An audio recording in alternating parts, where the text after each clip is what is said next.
It's time for your weekly goals roundup. I'm Simon Mason and here are all the goals from the men's Premier Division. First we go to Beeston for their match against Surbiton, the action brought to you by BTV. Two options around the edge of the circle, you can see the players just further back. It is, and it's been repelled by the Beeston defence, still live, and that is the opening goal of the game. Surbiton have scored. It's hit the ground running, scoring in the Tier 1 final.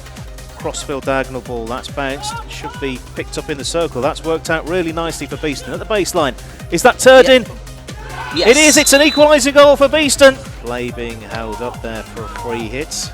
A little bit of frustration coming out from the Surbiton forwards. Ball played in towards the penalty spot. Could be a shooting opportunity. Loose ball blasted and in for the second for Surbiton.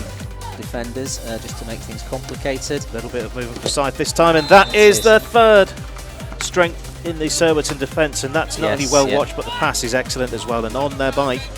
Well, Gardner's just needed to be very strong on that, and it's left Hudge one is down, and that is another one. Not a lot of hesitation from Surbiton in the way that they fire the ball around. It's been fired in. Is that been turned in? Yes, it is. Let's see. Here's Dixon again. Goes out and lays it off, and he receives it, and that is into the goal. So. Oxted played their first home game in the Premier Division with Holcombe the visitors. The match burst into life on the half-hour mark as Timothy Guys-Brown scored for the second match in a row. But they were pegged back by Sam Hooper's first goal for Holcombe 4 minutes later. Hooper then put Holcombe ahead at the end of the third quarter.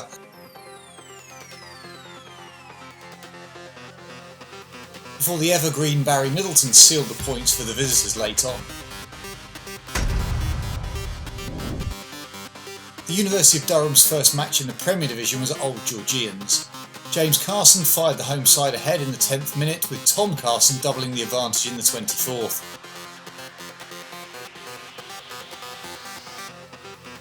James Carson then added a third shortly before half-time. The home side ran away with it after the break. James Tyndall got his first of the season before Sam Ward scored the first goal of what would become a hat-trick by the 64th minute.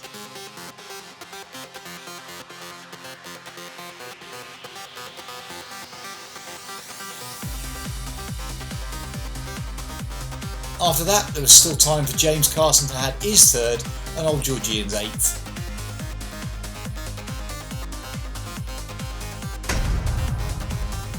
Ben McKee put East Grinstead ahead in the 20th minute of their match against the University of Exeter, with the lead being doubled 4 minutes later by Louis Gittins.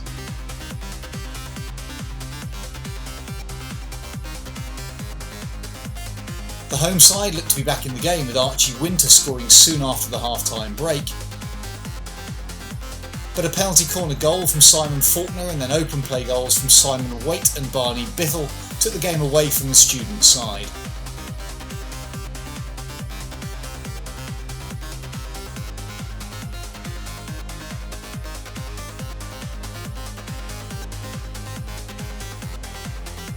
Max Lowry pulled one back to give Exeter hope, but a sixth for East Grinstead through Gittins ended any doubt about the result. The final match of the weekend was Brooklands Manchester University against Wimbledon. The only goal of the first half was scored by Liam Ansell for the visitors. The scores were level immediately after the break as David Flanagan got his first of the season. Rory Patterson continued his good start to the season by putting the visitors back into the lead, a lead that was doubled by Liam Roper just 1 minute later. Ben Francis then sealed the win by scoring a fourth late on. Here's the table after most teams have played 2 games. Surbiton, East Grinstead and Holcombe all have 6 points, whilst there are 4 teams at the bottom looking for their first points of the season.